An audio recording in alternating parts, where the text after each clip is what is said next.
Eluliin on saanud hakkama ühe väga tänuväärse projektiga, nimelt juba mitmed nädala, et me räägime väga tõsisel teemal, mis ei puuduta ainult mitte seda kauget suurt maailma, vaid päriselt siin meie Eestit, oma kallist kodumaad. See on inimkaubandus. Me oleme rääkinud inimkaubanduse ohvritest, me oleme rääkinud, kuidas neid märgata, kuidas neid tähele panna, ka erinevaid kaasusi, rääkinud mõned edulood, rääkinud sellest, mis tegelikult toimub ja sellest, kuidas neid siis aidata. Nüüd laiendad seda teemat. On meil täna vestlusringis selline inimene nagu Kristo Roots ja Kristo on meil Töötukassa juhtivkonsultant. Töötukassasse selline teema nagu inimkaubandus jõuab, kuidas? Jõuab siis läbi kolmandate riikide inimeste. Ja nagu ma aru saan ja nagu mind on siin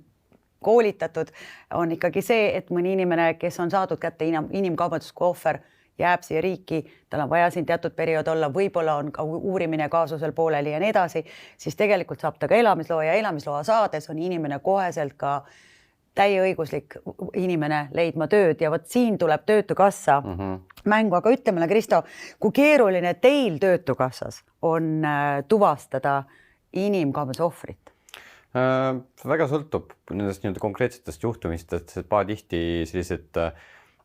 pisidetailid võivad olla need, mis annavad meile teatud indikaatoreid. Üldiselt öeldes pigem on keeruline, et peamine informatsioon potentsiaalsete või juba tuvastatud ohvrite kohta ikka peamiselt tuleb meil läbi koostööpartnerite, et kas või siis samune Eluliin läbi siis selle tolli tuleb meil informatsiooni, aga ütleme, kui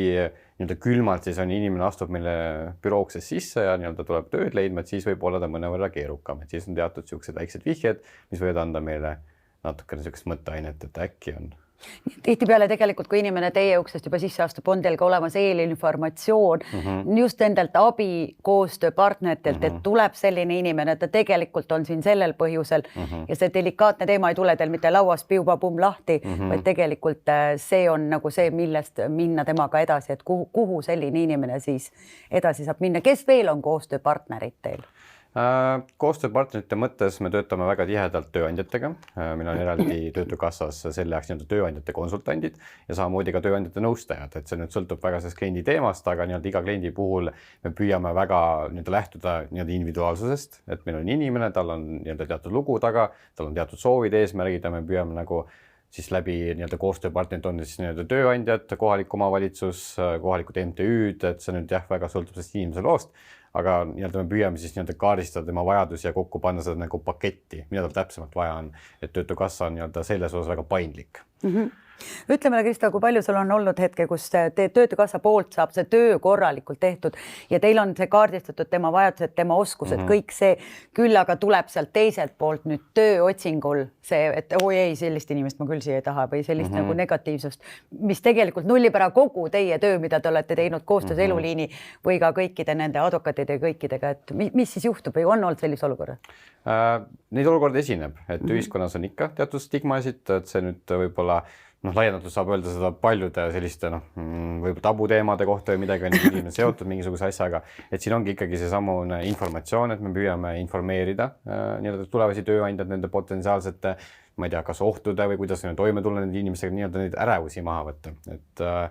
tööandjad tunneksid ka mugavalt ennast inimeste värbamisel, teaksid, mida oodata, et kuidas Töötukassa saab tööandjad toetada nende inimeste kas või värbamisel, et seal taga on olemas teatud teenused, et peamine asi, mida me püüame teha, et neid maha võtta, ongi informeerimine, teavitame tööandjatest, tööandjaid olemasolevatest võimalustest ja mis on need potentsiaalsed murekohad. Nii et tegelikult see selline väga delikaatne teema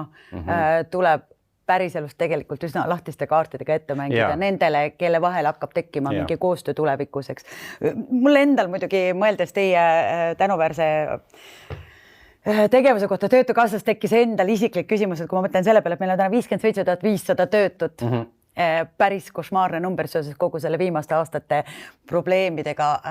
Sellegi poolest te saate aidata ka neid inimesed, kes ei ole otseselt Eesti Vabariigi kodanikud, kes on nagu kolmanda riigi inimesed, et saate? Jaa. jah, kolmandatest riikidest tulenevate kodanikega seonduvalt jah, et meil on nii-öelda eraldi nõustajad, kes nende inimestega tegelevad, neil on olemas kogemusi nende inimestega toimetamisel ja neil on olemas ka nii-öelda võrgustiku partnerid, kellega nad koostöös siis toimetavad neid inimesi nii-öelda tööturule tagasi aidata ja samamoodi abistada siis integreerida meie ühiskonda neid inimesi. No ja see integreerimine ühiskond ongi vist üks selline töö, millega otseselt Töötukassa tegelema ei peaks, kuid järjekordselt on see asi, mis paratamatult ka teie õlule langeb, et inimene selleks, et alustada siin tööd, kui tal tekib usaldus selle tööandja peale, kui tal tekib soov töötada, peab tal olema ka mingi ringkond, kellega ta suhtleb, et see on ka nagu üks osa tegelikult selle inimese hingehaavade ja olemise parandamisest. Jah, et hästi tähtis meie töös ongi see, et me proovime ära kaardistada inimese sellised olemasolevad ressursid, mis tal siis on praegu olemas ja mida ta nii-öelda juurde vajaks. Sealt hakkame pihta. Sinna hulka ei käi ju alati ainult töö otsimine, sinna käivad kõik võimalikud koolitused, arendamised, aretused ja neid on ju ka meil mitmes keeles seal Töötukassas. Ja, et koolitusi või kõiki tegelikult teenuseid, nii-öelda, kus inimese õpib, omandab midagi võimalik läbi erinevates keeles, eesti, vene, inglise, et me püüame väga paindlikud olla selles osas. Ja tegelikult see võib olla täiesti nagu uus ärkamine ühele inimesel, kes on olnud katki teatud põhjusel, kas on see olnud tõeliselt ohver ja nagu me eelnevates vestlustes rääkisime ka lõpuks ju kannataja, et see kannataja peab jalule saama ja kui meil oleme instantsid nagu teie ja ka siin teised, me hakkame nendega hiljem rääkima, siis tegelikult selle inimesel on olemas tulevik, et kõik inimesed on olulised. Mõni edulugu tuleb sul meelde, kus on olnud kolmanda riigi inimene siin inimkaubanduse ohvrina saanud ka teie kaudu mingi sammu edasi elus? Kui inimesed meelde tulevad, et niisugune lõplik eesmärk on ikkagi eneseteostus, et me soovime, et inimene asuks aktiivselt siis nii-öelda tööellu või nii-öelda mõnesse muusse hõivesse, et nii-öelda oleks aktiivne ja kindlasti need edulugusid meil on palju neid inimesi, meil on näiteid ikkagi sellest, kus inimesed tulevad äärmiselt kehvast seisust, aga kas või koostöös tugivõrgustike olemasolevate teenustega, kas või läbi Töötukassa, mida pakub me kohalik omavalitsus või muud MTÜ-d, et läbi just nii-öelda selle tiheda koostöö tegelikult me saame neid inimesi tööle või kas või mõnesse muusse hõivesse, mis nii-öelda rahuldust pakuvad, nad on nii-öelda rahul sellega. Et tähtis on leida iga inimesele niisugune või aidata leida inimesel tal niisugune eesmärk, mida ta tahab teha. Aitäh sulle, Kristo. No järjekordselt kinnitus sellele, et ametlikud instantsid on tegelikult tegemas oma tööd südamega ja seal taga on missioonitundega inimesed, nad ei tee lihtsalt mustvalgel paberil täidetud dokumente, vaid nad hoolivad nii, et need pöördumised nii Töötukassasse kolmanda osapoolt või ka eluliini või ka nendesse teistesse kohtadesse, millest me läbi saaterõikud oleme rääkinud, et märgake, andke teada ja hoolige, et aitäh sulle, Kristo, ja edu teile. Aitäh.